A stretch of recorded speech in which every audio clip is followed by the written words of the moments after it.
ያመነችውን አዲሷን እምነት እንድትክድ እምቢ ካለች ግን ከባድ ቅጣት እንደሚጠብቃት ማስጠንቀቂያዎች ይጎርፉላት ጀመር። እርሷ ግን እምቢ አለች። ወደ እመቤታችንም እንዲህ ስትል ጸለየች።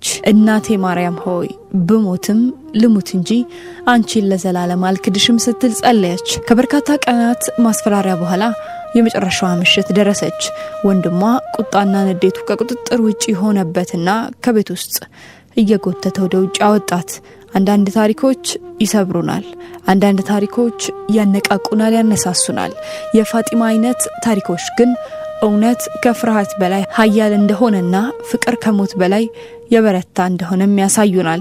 ውድ የዜማረ ሚዲያ ቤተሰቦች ይህንን ምስክርነት እስከ መጨረሻው ተከታተሉትና እመቤቴ ማርያም ሆይ አልክድሽም እያላችሁ ኮሜንት አድርጉ። አንዳንድ ታሪኮች ሀገራትንና ህዝቦችን ያናውጣሉ።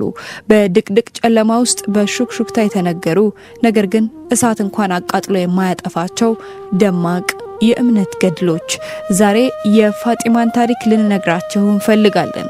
ፋጢማ ወጣት ሳውዲ አረቢያዊት ስትሆን እውነትን ፍለጋ ሄደችበት ርቀት ካልጠበቀችው መንገድ ላይ አድርሷታል።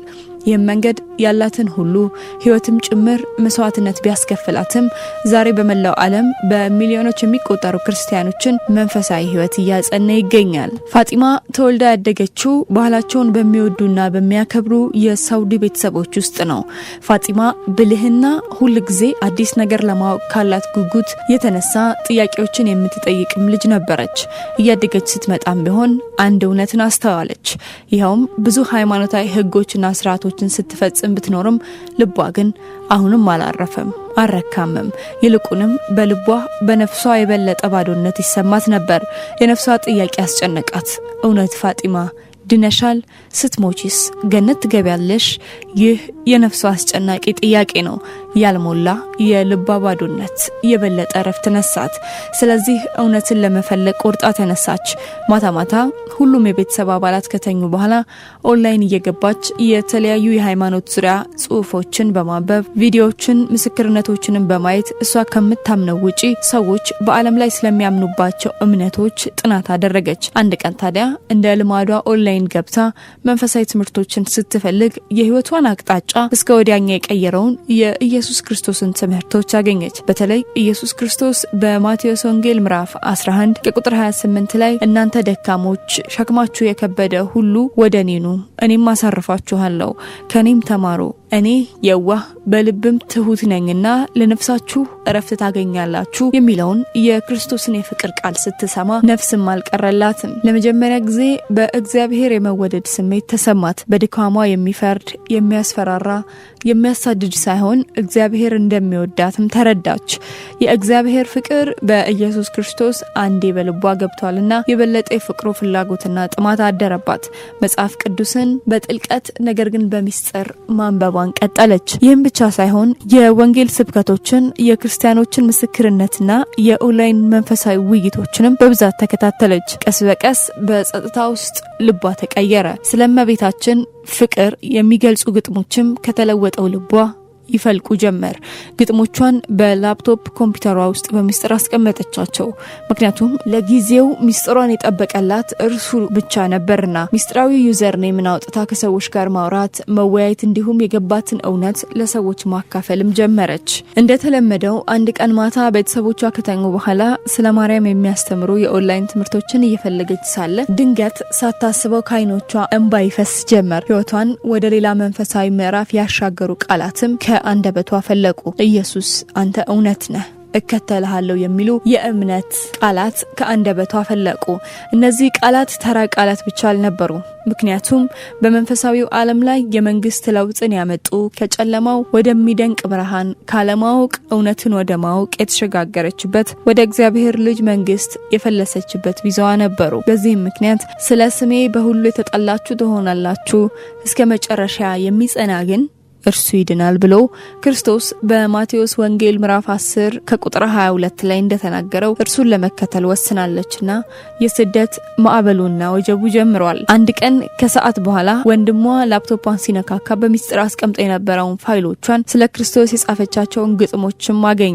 ስለ እግዚአብሔርና ስለ መጽሐፍ ቅዱስ የጻፈቻቸውን ጽሑፎች ከብዙ ሰዎች ጋር በሚስጥር ስም እየገባች የምታደርጋቸውን ውይይቶች ሁሉ ገብቶ አየው። ቁጣው ነደደ። ይህች ከሃዲ ሲልም በንዴት ቡጢ ጨበጠ። በቀጥታ ወደ ፋጢማ አመራ። ፋጢማ የማየው እውነት ነው? ሃይማኖትሽን ቀይረሻል ሲል ጠየቃት። ያልጠበቀችው ዱብዳ ሆነባት። በድንጋጤ ለደቂቃዎችም ዝም አለች። አዎ ኢየሱስ ክርስቶስን አግኝቼዋለሁ፣ የእርሱ ተከታይ ሆኛለሁ ስትልም በልበ ሙሉነት መለሰች። እነዚህ ቃላት እንደ ነጎድጓድ በጆሮ ውስጥ አስተጋቡ። ጆሮውን ማመን አቃተው። ለጊዜው ባለችበት ጥሏት ሄደ። ከዚች ደቂቃ ጀምሮ ፋጢማ ቤተሰቦቿ ተዋት፣ ዘጓት። መውጫ መግቢያዋን መከታተልም ጀመሩ። ከዚያም አልፎ ያመነችውን አዲሱን እምነት እንድትክድ እምቢ ካልሽ ግን ከባድ ቅጣት እንደሚጠብቃት ማስጠንቀቂያዎች ይጎርፉላት ጀመር። እርሷ ግን በእምነቷ ጸናች፣ እምቢ አለች። ወደ ጌታም እንዲህ ስትል ጸለየች።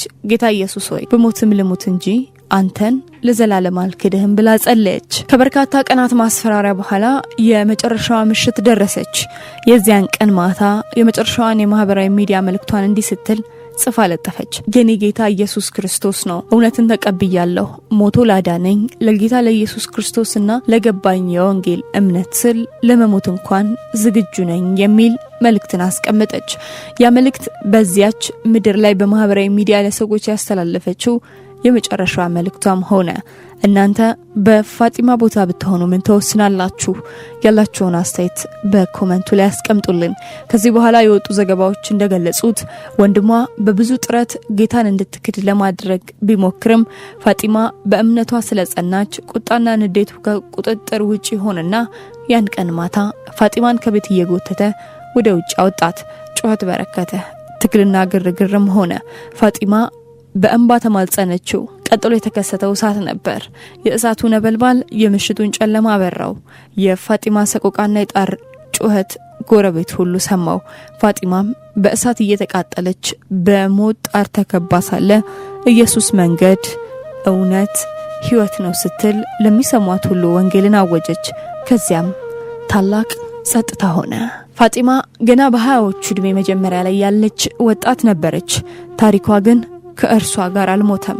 በመላው ዓለም በሚሊዮኖች የሚቆጠሩ ክርስቲያኖችን እምነት የሚገልጽ የኢየሱስ ክርስቶስን ፍቅር አዳኝነት የሚተርክ ሕያው ምስክርነት ነው። ከህልፈቷ በኋላ በህይወት ሳለች በሚስጥር ስም በተለያዩ ማህበራዊ ሚዲያዎች የጻፈቻቸው ግጥሞችና ያስተላለፈቻቸው መልእክቶች ይበልጥ እየታወቁ መጡ። በመላው ዓለም ብዙ አማኞች የብርሃን ልጅ፣ የወንጌል አርበኛ እያሉ ይጠሯትም ጀመር።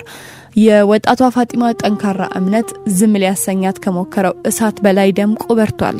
ብዙ ሰዎች በአካል ባያውቋትም ታሪኳን የሰሙ ሁሉ በልባቸው ተስፋ፣ ጥንካሬና ፍርሃት የሌለ እምነት ይሰማቸዋል። አንዳንድ ታሪኮች ይሰብሩናል፣ አንዳንድ ታሪኮች ያነቁናል፣ ያነሳሱናል። የፋጢማ አይነት ታሪኮች ግን እውነት ከፍርሃት በላይ ኃያል እንደሆነና ፍቅር ከሞት ይልቅ የበረታም እንደሆነ ያሳዩናል። ይህንን ጸሎት ጸልዩ። እግዚአብሔር አባት ሆይ ለገባቸው የወንጌል እውነት በነፍሳቸው ለሚዋደዱ ልጆች ስለሰጣቸው ጠንካራ እምነት እናመሰግናለን። ዛሬም በመላው ዓለም ስላንተና ስለ ወንጌል በስደትና በመከራ ውስጥ ያሉ አማኞችን ሁሉ በመንፈስ ቅዱስ አበርታቸው። ለኛም ፍርሃት የሌለበት ጠንካራ እምነት ስጠን። ጠላቶቻችንን እንድንወድና ይቅር እንድንል አንተንም እንዳንክድ የሚያስችለንን ፍቅር በልባችን አፍስስልን። የዓለምንና የሰይጣንን ጨለማ የማያሸንፈው የቃልህ ብርሃን ወንጌል ላልገባቸው ሰዎች በልባቸው ሁሉ ይብራ። ዛሬም ለዘላለምም ምርጫችን ጌታ ሆይ አንተ ነህ። በኢየሱስ ክርስቶስ ስም አሜን። ዛሬ የሰማችሁት የፋጢማ ታሪክ ልባችሁን ከነካው ሌሎች እንዲታነጹበትም ዘንድ ላይክና ሼር አድርጉት። የፋጢማ አሻራ በድል ማንጸባረቁን ይቀጥል። ድንግል ማርያምን እወዳታለሁ እያላችሁ ኮሜንት ማድርጉ። ዜማራ ሚዲያን ሰብስክራይብ ያላደረጋችሁም ሰብስክራይብ በማድረግ ቤተሰብ ይሁኑ።